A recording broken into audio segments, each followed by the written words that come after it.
یاد قدیمون کاری که میگفتن هیروبراین احضار میشه رو انجام بدیم. من که میدونم نمیشه، ولی خب دیگه انجامش بدیم. به یاد قدیم میترسیدیم گوشیمون بسوزه یا هک بشه و در نهایت هم هیچی نمیشد. فقط استرس داشتیم، میخواستیم هیروبراین رو ببینیم، نمیدونستیم بگیم نیاد یا بیاد. چه دورانی بود آجی.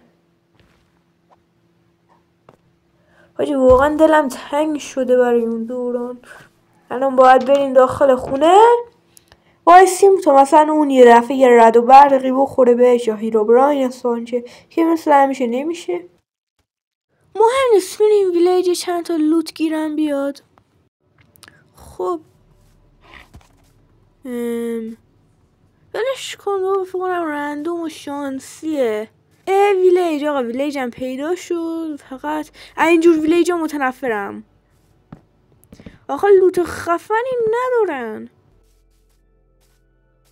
خب دیگه تقریبا رسیدیم. هیول آقا، همون اول ماینکرافت که داشتم بازی میکردم گندم ولم کن دیگه. فکر نکنم این شانس اینم احتمال زیاده.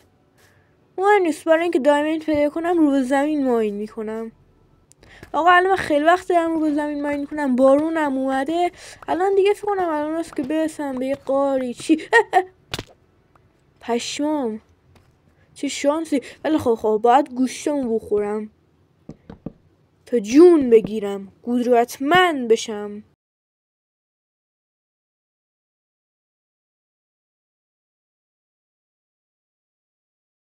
خیلی خوب، اگه زامبی این جلو اصلا رو دیده و اینو بکنیم تا ببینمش، همین الان بکشمش. الان خیلی خوب این درم با پیککس میکنم. خیلی خوبه دیگه، الان واضح امنه.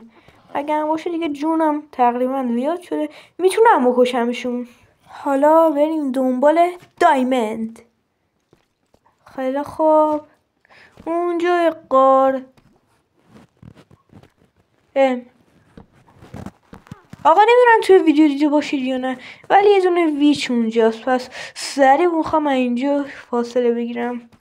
خودم من به زور دیدمش. آیرون رو بکنیم، همون بالا رد میشیم دیگه. الان ارتفاعمو چک کردم، دوره خاموشش کردم.